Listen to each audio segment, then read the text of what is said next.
होतं? निशाणात होतं. आता अजून एक खेळ पहा.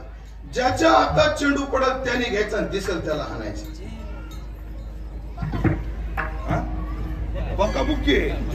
या खेळाचा बी लय फायदा आहे बरं. या खेळाचा काय फायदा आहे? हा खेळ ज्याने ज्याने खेळला त्याला सहनशीलता येते. मग लग्न झाल्या बायकोनं फुकणी फेकून आणू द्या, डोक्यात तांब्या घालू द्या, सहन करण्याची ताकद येते. असे खेळ होते. असे अनेक प्रकारचे खेळ आम्ही खेळलो. मग महाराज तुम्हाला अशी हुंदरी घालायची, खेळ खेळायचे. हो, मग तुम्हाला जागाही तशीच पाहिजे असे. आता ऐका म्हणतात, मग तुम्हाला जर एवढे खेळ खेळायचे आणि पुन्हा यायचंय, मग जागाही तशीच पाहिजे. मग जागा कोणती निवडली? दुःखामने वाळवंट, दुःखामने वाळवंट,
आश्रयाला येणार. संसाराच्या आश्रयाला काल आहे, काला नाही. संसाराच्या आश्रयाला पश्चाताप प्रसाद नाही. फक्त भक्तीच्या आश्रयालाच काला होऊ शकतो आणि तिथेच प्रसाद मिळू शकतो. पण आम्ही भक्तीचा आश्रय घेणार, कारण ती कशी आहे? ती बलवी आहे, उत्तम आहे आणि नीट आहे. बलवी आहे म्हणजे सर्वांना सामावून घेणारी आहे, सर्व अधिकार सेव्य आहे. नीट आहे म्हणजे अनुष्ठानाला सुलभ आहे आणि उत्तम आहे म्हणजे फलापर्यंत निश्चित नेणारी आहे. अशा वाळवंटात आम्ही येणार, काला करणार. भगवान कृष्णाने गोपाळांकरता काला यमुनेच्या वाळवंटात केला. ज्ञानोबा तुकोबाने तोच काला वारकऱ्यांकरता चंद्रभागेच्या वाळवंटात केला. एकत्र टाळी झाली चंद्रभागे वाळवंटी. आणि तुम्हा आम्हासाठी वेदानंद महाराज तोच काला आज मांजरेच्या वाळवंटामध्ये करताय. तो काला आपल्याला सेवन करायचा आहे. अगदी 5 मिनिटात देवाचं चरित्र पाहू, सेवा संपू. एकदा सर्वांनी देवाचं भजन करा. विठोबा तुकोबाई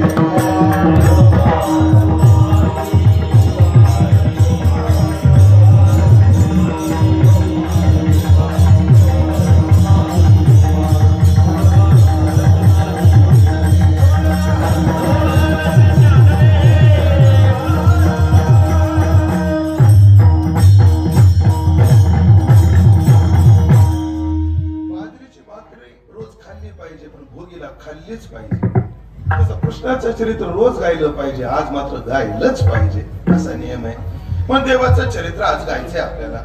पण देवाचं चरित्र तुकाराम महाराजांनी सांगितलं लय गायचं नाही. चरित्र ते विस्तारावे का उच्चारावे?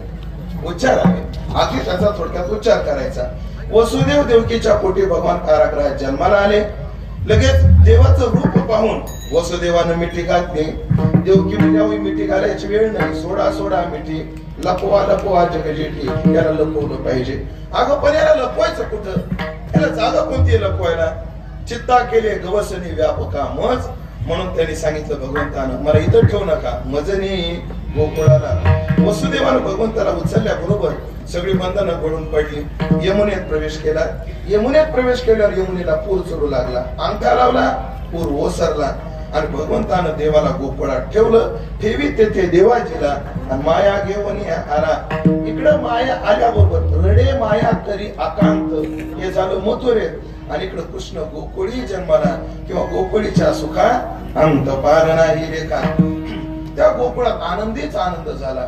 सगळे गोपाळ, सगळ्या गोपिका नटल्या थटल्या, नंदाच्या वाड्यावर गेल्या. दिवसभर त्यांनी गाणे गायले, उत्सव केले, गुड्या उभ्या केल्या, तोरण उभे केले आणि असे भगवंताचा जन्मोत्सव थाटामाटात पार पडला. अष्टमीच्या रात्री म्हणजे नवमीला सकाळी. नवमी गेली, दशमी गेली, एकादशी गेली. द्वादशीला सकाळी सकाळी पुतना आली, तिचा उद्धार केला. त्यानंतर मामळ भट आला, त्याचा उद्धार केला. त्याच्यानंतर तृणावर्त आला, त्याचा उद्धार केला. षट्टासुर आला, त्याचा उद्धार केला. काग बग रिठा मारिले बाळपणी अवघे दैत्य खाणी उडविले. भगवंताने असे लहानपणी अनेक दैत्य मारले. भगवान थोडे रांगू लागले. रांगता रांगता उमरा चढता टेका धरू लागले. टेका धरता धरता आता अनेक प्रकारच्या लीला करू लागले.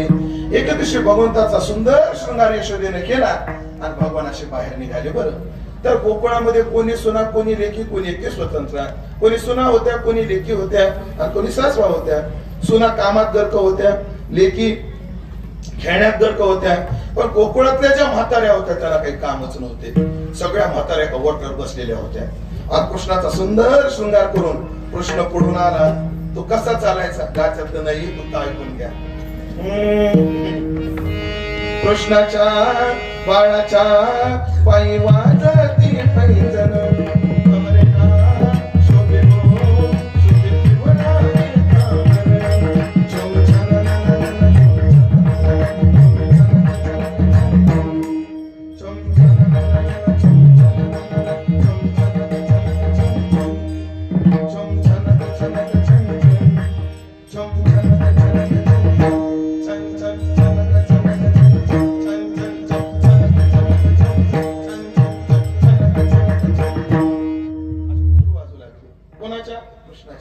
आता म्हातारीने पाहिलं, काय कृष्ण आहे, हे कृष्ण आहे, जर इकडे काय गायचे? कृष्णा तुला नाचता येतं म्हणे.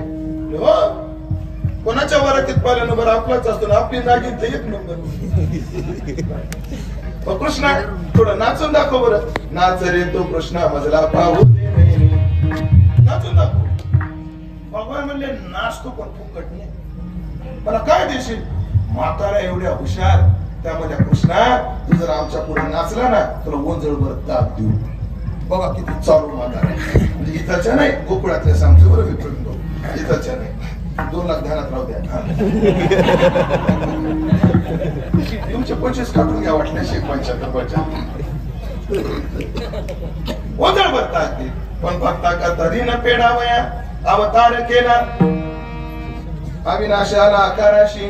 परमात्मा ओंजळ भरता का करता सुद्धा नाचू लागला. त्याचं वर्णन करताना भक्ताने केले, आवाज लागेल न लागेल प्रयत्न करतो. शेष गणेश दिनेश महेश सुरेश पूजा मुनी नंतर काही काही अनादि अनंत अखंड अखंड अभेद सुभेद बतावे नारद से शुक्र सरत पची हरित मुनि पालन पावे काही काही रखी छोहरिया चचुया भर चाचते नाच नचावे काही काही रखी छोहरिया चचुया भर चाचते नाच नचावे. नाचायला लागला आणि असा भगवंतानं ठेका धरला, काय ते नाचणं सांगावं. तरी त्याला ठेका कोणता? जो आपण फुगडीला वापरतो तो. नाही का भगवान नाचायला लागले, त्याच्या नाचण्याचं वर्णन आहे का? कोणी बघा सखी बाजे पग पैंजनी, सखी बाजे पग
नाच नाच नाचतो. तिसरे कृष्णा नाच ना नाचतो. असे 5-6 दिवस गेले भूषण महाराज. भगवान म्हणले म्हाताऱ्या डिस्को पाहायला स्वप्ल्या, डिस्को पाहायला स्वप्ल्या म्हणे या म्हाताऱ्या. 5-6 दिवसानंतर भगवान म्हणले म्हातारा म्हणले कृष्णा नाच ना. भगवान मी म्हणले मी नाचल, पण रोज रोज मी काय नाचाव, कधी आम्ही नाचाव कधी तुम्ही नाचाव. अशा म्हाताऱ्या लाजल्या. मला कृष्णा आमचं काय वय काय नाचायचं. भगवान म्हणले मजाच करू आज. आता सगळ्यांनी लक्षात ठेवा, मी पहिला केर टाकला म्हटलं की सगळ्यांनी थांबायचं आणि चालू केलं म्हटलं की सगळ्यांनी टाळी टाळ वाजवायची. भगवंतानी नाचायला ठेका धरला. हा टाळी खाली ये.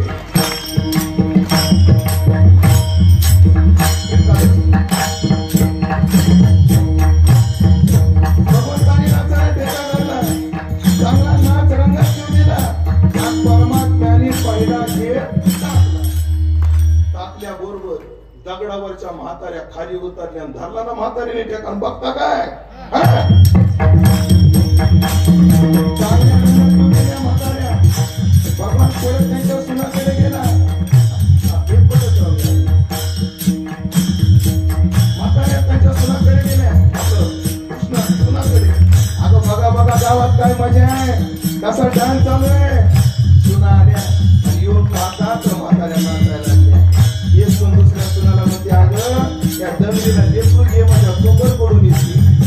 तिला थोडी भाजी नीट करून दे म्हणजे तिच्या मालक्याला दणका बसतो. तांदूळ नीट कर म्हणजे तिच्या डोळ्यात माती पडते. बघा डंगरी आमचं कसा छाका झालाय. पण नाचता नाचता पडली मोडली तर मनच विसरावं लागत. सून गेली आणि सासूचा हात पकडणार तेवढ्यात परमात्म्याने तिसरा घेर टाकला. परमात्म्याने तिसरा घेर टाकल्याबरोबर बघता काय चौकदार धरला ना टाका त्यांनी बी.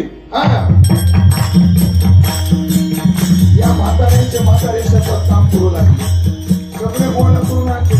बघा गावात काय मजा आहे. सगळे म्हातारे पाहू लागले. म्हातारे नाचायला लागले. तेवढ्यात एक म्हातारा म्हणा राम भाऊ कोणाची असं आपली एवढी धाकाट ठेवलेली आहे, डोक्यावरचा पदर पडू देत नाही. आणि नाचता नाचता त्याचीच म्हातारी पुढे आली. असं म्हातारं ठोकळलं. म्हातारीवर थांबलं. म्हातारीला मारणार. परमात्म्याने चौथा घेर टाकल्यावर बघता काय धरला आणि म्हातारीने बेट्या का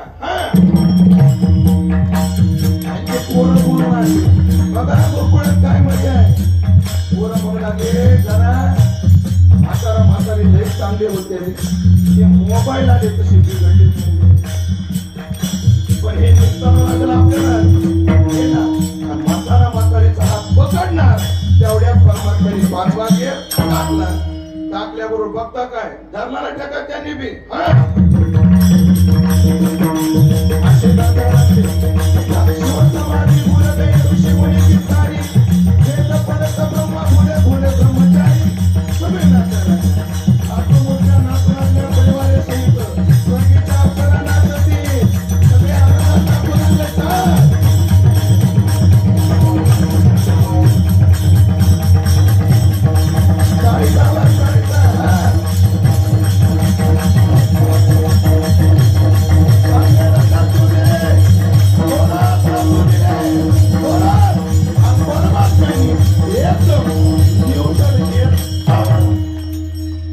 न्यूटन पडल्याबरोबर सगळे सावध झाले. म्हातारीचा पदर पार खाली पडला. तिला म्हातारा दिसलं पुढे. म्हातारीनं असा पदर सावरला. म्हणजे वय व तुम्ही कधी आले. म्हातारा म्हणलं मुन्नीच्या बदनाम हो गए हम तभी आले. असा भगवंताने सगळ्याला छंद लावला. सगळं कुकुड आनंदात होतं. मग भगवंतानं लहान लहान पोरांची संघटना केली. चोऱ्या करायला लागली. चोऱ्या करून सगळ्या गोळ्या त्रस्त झाल्या. यशोदेला गाराने सांगू लागल्या. यशोदेला खरं वाटत नाही. यशोदा म्हणते माझं पोरग तसं नाही. सावळा ग चिमणा माझा गवळणे तर खेळे राजा. तुम्ही मोठ्या ढाल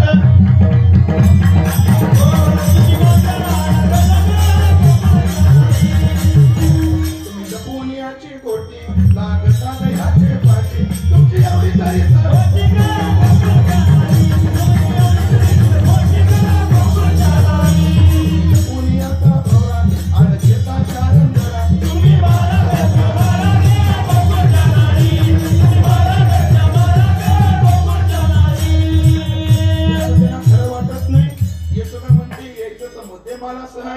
तो सापडत नाही. भगवान म्हणजे पुढे बहुत करणे आहे, पुणे गाठणे आहे. भगवंतानं घरात खोडी केली. यशोदेला प्रचिती आली. यशोदा म्हणजे कृष्णा उद्यापासून गावात राहायचं नाही. उद्यापासून वनात जायचं. भगवान म्हणजे काय हरकत नाही. सच्चे कार्यकर्ते असले तर आपण कुठे उभं राहायला तयार, आपलं जायला तयार आहे. भगवंताने आपले सगळे गोपाळ घेतले. वनात गेले. वनात जाऊन अनेक प्रकारचे खेळ खेळले. खांदे भार पोटी भूक पायी खेळायचे सुख. तो का म्हणे आता खेळ मोडावा परता. सगळ्याच्या शेदूर एका जागी केल्या. त्याचा काला केला. सगळे गोपाळ कमळाच्या आकाराने बसवले. याचा राजकीय कोणता संबंध नाही. भागवतातच वर्णन त्याला मी काय करू. असे कमळाच्या आकाराने बसवले.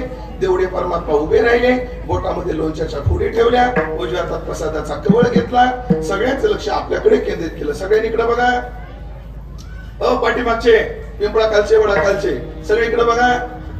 देवानी सगळ्यांचं लक्ष आपल्याकडे केंद्रित केलं. सगळ्यांच्या मुखावर नर्म हास्य निर्माण केलं. थोडा हसा हसा र बाबा, तुम्ही दोघच राहिले, सगळं महापूर हसले बघा, तुला हसायला पाहिजे. असं सगळ्यांच्या मुखावर हास्य निर्माण केलं आणि परमात्म्याने सगळ्याला गोपाळकाला वाटला. त्याचं वर्णन भगवान शुकदेव करतात. बिभ्रद्वेनम जठरपटो योषुं नवेंद्रेचकक्षे वामे पाने मसृण कवलम तत्फलान्यम्बुलेषु तिष्ठन्मध्ये स्वपरिसुहृदो हासयन्नर्मदे स्वैहि स्वर्गे लोके मिषति बुभुजे यज्ञ गोपालकिने. गोपाल कृष्ण भगवान की जय. ज्ञानेश्वर